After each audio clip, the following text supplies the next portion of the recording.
Di Kompas yang Saudara, survei Litbang Kompas menampilkan data pada elektabilitas paslon Pilkada Sumatera Utara. 800 responden merupakan warga Sumatera Utara yang dipilih secara acak menggunakan metode pencuplikan sistematis bertingkat.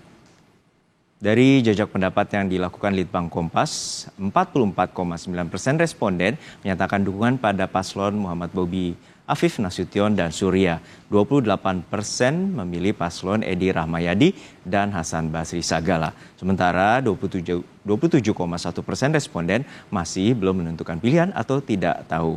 Survei dilakukan pada tanggal 22 hingga 28 Oktober. Tingkat kepercayaan 95% dan toleransi kesalahan atau margin of error 3,46%.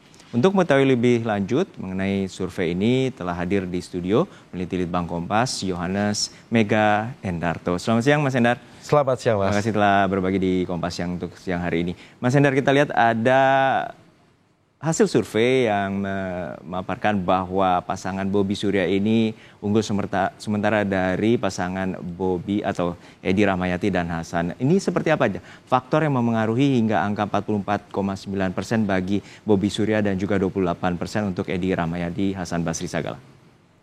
Baik, sebelumnya di dalam survei teropong bulan Juni kemarin, kami juga sudah melakukan pemantauan untuk masing-masing elektabilitas dari sosok cagup. Dan di sini memang Bobi Nasution itu sudah memiliki modal yang cukup besar dibandingkan para pesaingnya. Misalkan waktu itu ada nama Edi Rahmayadi, lalu juga nama Ijek atau Musa Rajeksah yang wakilnya Edi pada saat menjabat. Dan lalu ketika waktu pendaftaran dan kemarin diadakan survei, nyatanya angka ini memang berhasil konversi oleh Bobi Nasution dan Surya menjadi angka elektoral dari popularitas mereka dikonversi menjadi elektabilitas ke 44,9%. Nah, kendalanya ada di pasangan Edi Hasan yang nampaknya belum optimal untuk mengkonversi popularitas mereka menjadi elektoral di 28%. Selisih 17% ini sebenarnya bisa dikatakan cukup jauh untuk di sisa waktu 3 minggu ke depan. 2,5 minggu bahkan ya? 2,5 minggu ke depan, bahkan perebutannya ini ada di ruang 27,1% di pemilih yang belum menentukan pilihan.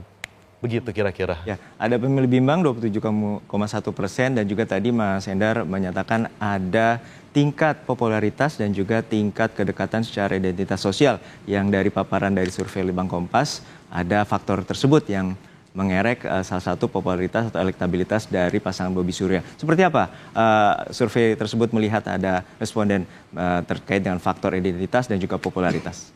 Ya, kalau popularitas tadi yang sudah saya sebutkan bahwa ternyata di sini memang Bobi Surya berhasil mengkonversi popularitas mereka. Sementara dari faktor identitas ini figur-figur yang berkontestasi dalam Pilkada Sumatera Utara dari 2008, 2013 sampai tahun ini memang kental nuansa identitas sosial baik dari suku maupun identitas sosial lainnya.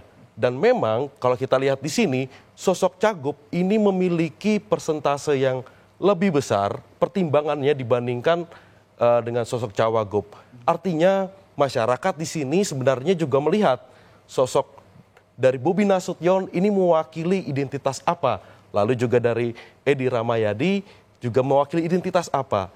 Dan untuk hal ini, lagi-lagi Bobi Nasution dianggap lebih mewakili identitas Sumatera Utara, terutama di wilayah mereka para pemilih yang memiliki identitas Jawa, lalu juga Batak Karo, Batak Toba, Mandailing.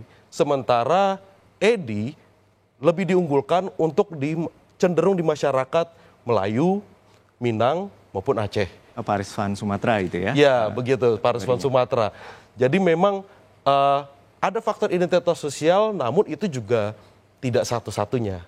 Baik. Untuk seperti popularitas ini, apakah kita bisa turunkan bahwa Bobi Surya ini juga menjabat sebagai kepala daerah untuk saat periode 2021 hingga 2024, yakni sebagai wali kota Medan dan juga Bupati Asahan. Apakah itu juga menjadi faktor memengaruhi elektabilitas? Dalam temuan survei kami tentu itu jadi salah satu modal bagi pasangan Bobi Surya untuk melangkah di kontestasi ini. Ini merupakan paketan dari wali kota dan bupati, wali kota Medan dan Bupati Asahan. Sementara memang ini menjadi aspek yang kurang berpihak kepada Edi ketika memang Edi Rahmayadi sendiri memiliki atribusi sebagai gubernur Sumatera Utara sebelumnya sampai 2023 kemarin. Namun pasangannya nampaknya belum begitu banyak mendapatkan atribusi pengenalan dari masyarakat sebagai Hasan Basri ini sebagai tenaga ahli Menteri Agama. Jadi memang ini masyarakat melihat bagaimana profesionalitas, bagaimana pengalaman dan kinerja untuk menangani Sumut untuk 5 tahun ke depan. Baik, kita beranjak ke persoalan faktor dari parpol pengusung.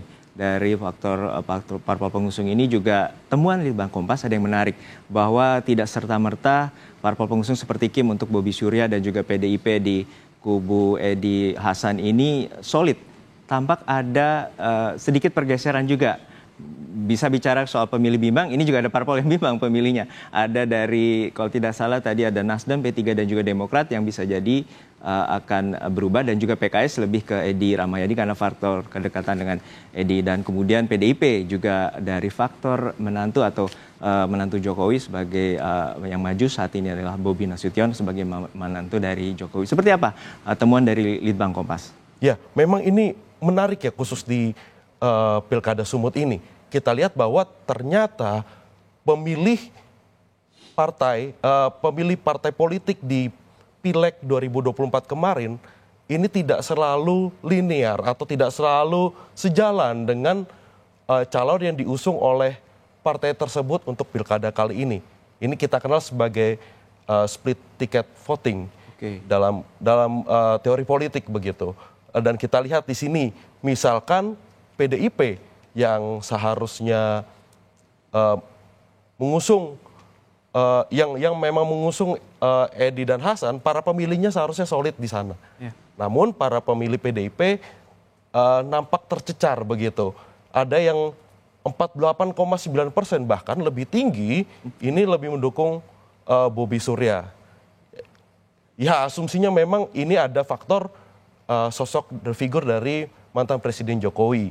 Tapi kita juga lihat di barisan PDIP ini sebenarnya ada di sana ada Hanura. Nah, di sana lagi-lagi para pemilih Hanura ini juga lebih banyak ke Bobi dan Surya.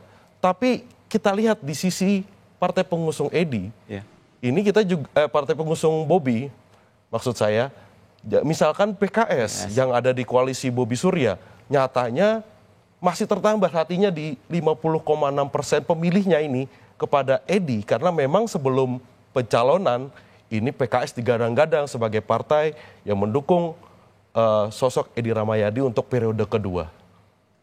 Jadi memang ada dinamika di sini yang nantinya akan mempengaruhi dalam waktu sampai tanggal 27 November nanti.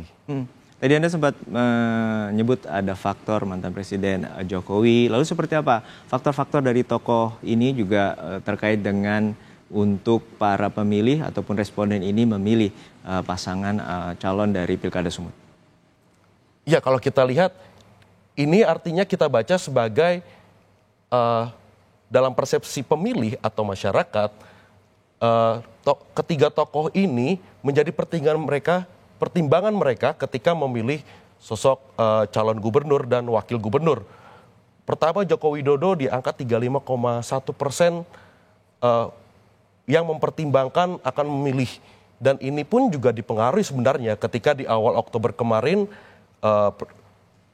Presiden Jokowi waktu itu masih menjabat, ini masih berkunjung ke Sumut, masih meresmikan jalan tol, bendungan, lalu pusat genomologi. Dan ini menjadi semacam tanda legasi atau warisan hasil kinerjanya. Ini yang menjadi kesan yang menempel di masyarakat. Kemudian dari Megawati Soekarno Putri kami masukkan di sini sebagai ketua umum dari PDIP yang mengusung Edi Rahmayadi dan Hasan. Porsinya hanya 25,1%. Dan yang paling tinggi adalah Presiden saat ini, Prabowo Subianto, yang sekaligus menjadi Ketua Umum Gerindra. Dan memang ini cukup menguntungkan Bobi karena Bobi sudah masuk ke Partai Gerindra. Dan adanya dua sosok ini, Joko Widodo dan Prabowo Subianto, cukup bisa menjawab mengapa Bobi Surya bisa memiliki elektabilitas yang cukup tinggi. Untuk terakhir, bagaimana dengan peta bahwa ada undecided voters atau pemilih bimbang, dan juga dari tampilan Litbang Kompas ada strong voters sekitar 58%. Bagaimana pemaparan Anda terkait dengan potensi ini? Tersisa waktu 2,5 minggu lagi bagi para pemilih untuk di kontestasi Pilkada Sumut. Baik, memang celah untuk memperebutkan para pemilih bimbang ini atau mereka yang belum undecided voters ya. Itu kans besarnya ada di peluang debat-debat. Oke. Jadi debat pertama kemarin sudah dilaksanakan, hasilnya cukup panas, gitu kita saksikan. Dan nanti debat kedua malam ini itu juga akan bisa mempengaruhi pemilih-pemilih yang belum menentukan siapa sosok cagup dan cawagupnya. Di sisi lain, adanya debat juga bisa membantu para strong voters itu tetap memperkuat keyakinannya sekaligus menjadi agensi untuk mempengaruhi orang-orang di sekitar memilih pasangan kandidat yang mereka sudah tentukan. Baik, ada selisih 16,9%, yang ini juga menjadi potensi. Baik, masih ada peluang untuk split voters atau swing voters juga untuk para pemilih dari Bobi Surya dan juga Edi Rahmayadi dengan Hasan Basri Sagala. Terima kasih waktunya peneliti Litbang Kompas Muhammad atau Yohanes Mega Endarto telah berbagi bersama kami di Kompas Siang. Terima kasih.